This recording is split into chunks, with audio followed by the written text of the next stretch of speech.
안녕하세요. 잡시광입니다. 말도 많고 탈도 많았던 미국의 대선에서 결국 조 바이든 후보가 대선 승리 연설을 선언했습니다. 물론 트럼프 대통령은 소송까지 가겠다며 이를 인정하지 않고 있는 모습을 보이고 있습니다. 여러 가지로 미국의 대선이 끝난 것 같기도 하고 아직 끝나지 않은 것 같기도 하지만 일단 바이든 후보의 당선으로 정리가 되는 듯한 분위기입니다. 하지만 트럼프 대통령에게 어떤 반전 카드가 있을지는 사실 아무도 알 수 없기 때문에 트럼프 대통령의 향후 행보를 예의주시하는 것은 필요해 보입니다. 바이든 후보는 아직 법적으로는 당선인 신분이 아닌데요. 앞으로 대통령 선거인단 투표, 미국 연방의회의 선거인단 투표 결과 발표가 남아 있습니다. 이 과정을 거쳐야만 대통령에 취임하게 됩니다. 미국 대선은 각 주에 배정된 선거인단을 다수 득표한 후보가 차지하고 주별로 선출된 선거인단이 다시 모여 차기 대통령을 선출하는 구조입니다.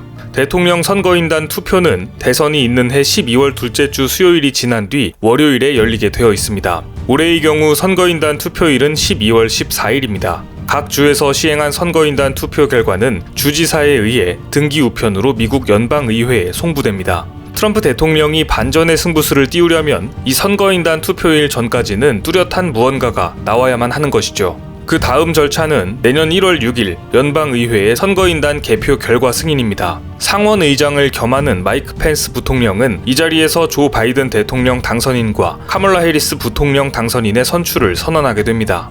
대통령 취임식은 내년 1월 20일 워싱턴 DC 연방의회 의사당 앞에서 거행될 예정입니다. 순탄할 것만 같았던 미국 대선이 혼란에 빠져들자 세계 각국의 정상들도 한동안 치열한 눈치 싸움을 벌였습니다. 바이든 후보에게 당선 축하 인사를 해야 하는지 여부를 두고 많은 고민을 할 수밖에 없었던 것이죠. 가장 빠르게 움직인 사람은 캐나다의 트리도 총리였습니다. 트리도 캐나다 총리는 미국 언론들이 바이든의 당선을 선언한 직후 자신의 트위터를 통해 바이든 당선인에게 축하를 보냈습니다. 트리도 총리는 바이든에게 함께 일할 것을 기대하고 있다. 미국과 캐나다가 새로운 관계 형성을 하자고 언급했습니다. 미 언론들은 트럼프 대통령이 선거 결과 불복을 강조하고 있는 상황에서 트리도 총리가 신속하게 바이든 당선인에게 축하를 전했다고 평가했습니다. 뒤이어 유럽의 정상들도 바이든 후보의 승리를 축하하는 메시지를 남겼습니다. 메르켈 독일 총리는 트위터에 올린 성명에서 바이든 대통령과 협력하기를 고대하고 그의 행운과 성공을 빈다고 밝혔습니다. 마크롱 프랑스 대통령도 같은 날 미국은 그들과 새 대통령을 선택했다. 바이든과 해리스에게 축하를 건넨다며 오늘날의 도전 과제들을 극복하기 위해 함께 해야 할 일이 많으며 함께 노력해보자고 말했습니다. 트럼프 대통령의 일방주의 외교로 인해 힘든 시간을 보내던 유럽 국가 정상들이 바이든 후보에 대한 기대감을 재빨리 드러낸 것입니다. 사실 이러한 눈치 싸움의 절대적인 고수는 역시 일본입니다. 과거 트럼프 대통령 당선 직후에도 아베 총리의 행보는 아부의 달인이 아닌가 싶을 생각이 들 정도로 빨랐습니다. 아베 전 총리는 2016년 9월 유엔 총회 참석차 뉴욕을 방문했었습니다. 당시 민주당 대선 후보였던 힐러리 클린턴 전 국무장관을 따로 만나서 아베 총리가 암묵적으로 클린턴에 대한 지지를 밝힌 것이라는 이야기가 돌았습니다. 하지만 11월 치러진 미국 대선에서 예상을 뒤엎고 트럼프 대통령이 당선되자 곧바로 트럼프와 축하 전화 통화를 통해 회담을 제안했고 트럼프 대통령이 이를 수락하자 11월 17일 아베 총리가 직접 미국 뉴욕의 트럼프 타워로 달려갑니다. 따라서 아베 총리는 트럼프 대통령이 당선인 신분으로 만난 첫 외국 지도자가 됩니다. 하지만 아베 총리의 이 같은 노력에 비해 사실 얻은 것은 별로 없습니다. 트럼프 대통령은 일본에 무려 5배라는 역대급 방위비 인상이라는 청구서를 날렸고 미일 양국의 주도로 추진하던 환태평양 경제동반자 협정 TPP도 탈퇴해버렸기 때문입니다. 뿐만 아니라 중국이 사가지 않아 처치가 곤란해진 미국산 옥수수 250만 톤을 강매당했습니다. 하지만 돌아온 건 미국 시장에서 일본 차에 부과되는 관세뿐이었죠. 일본 내부에서조차 결실 없는 굴종 외교라는 비판을 받기도 했습니다. 2018년 북미 관계에 급속한 진전이 이뤄질 때도 아베 총리는 역시나 소외됐었습니다. 하지만 저렇게나마 약을 쳐놓았던 트럼프 대통령의 재선 가능성이 희박해지자 일본 정부는 당혹감을 감추지 못하고 있습니다. 바이든 후보가 당선됐을 때 일본의 치명적인 몇 가지 문제가 뒤따르기 때문입니다. 일본의 스가 요시히데 총리는 바이든 후보에게 약간은 김 빠진 듯한 축하 메시지를 보냈습니다. 스가 총리는 트위터 글을 통해 조 바이든 씨와 카멀라 해리스 씨에게 진심으로 축하한다며 미일 동맹을 더욱 견고히 하기 위해 인도 태평양 지역과 세계의 평화 자유와 번영을 확보하기 위해 함께 협력할 것을 기대한다고 밝혔습니다. 하지만 스가 총리는 이 글에서 축하의 말을 전하는 동기로 볼 수 있는 당선 같은 표현을 쓰지 않았는데요.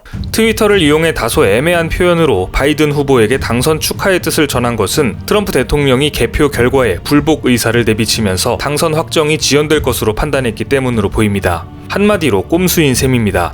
실제로 일본은 미국 대선 후에 경쟁 상대가 패배를 인정하는 시점에 맞춰 당선자에게 축하 인사를 전해왔습니다. 그런데 이후 바이든의 행보에 일본은 당황하는 모습을 보이고 있습니다. 우선 바이든 후보는 당선이 유력해지자마자 가장 먼저 파리 기후협약 복귀를 선언했습니다. 파리 기후협약 복귀는 바이든 후보가 기후변화를 음모론으로 치부하고 국제적 협약을 탈퇴해버린 트럼프 정부의 과오를 되돌려 놓는다는 의미로 내세운 상징적인 공약입니다. 바이든 후보는 파리 협정에 복귀하고 2050년까지 이산화탄소 배출량을 실질적으로 제로로 줄이는 방안을 공약으로 내걸었었는데요. 이는 자동차 산업의 경제의 큰 축을 담당하고 있는 일본에게는 치명적인 일입니다. 일본 자동차 업계는 경쟁국들에 비해 전기차 분야에 뒤처져 있기 때문에 타격을 입는 것은 불가피합니다. 실제로 일본의 대형 자동차 메이커 가운데 미국에서 전기차를 생산하는 기업은 닛산이 유일합니다. 혼다는 제너럴 모터스와 공동 개발하는 전기차 2종을 2023년 하반기에나 선보일 예정입니다.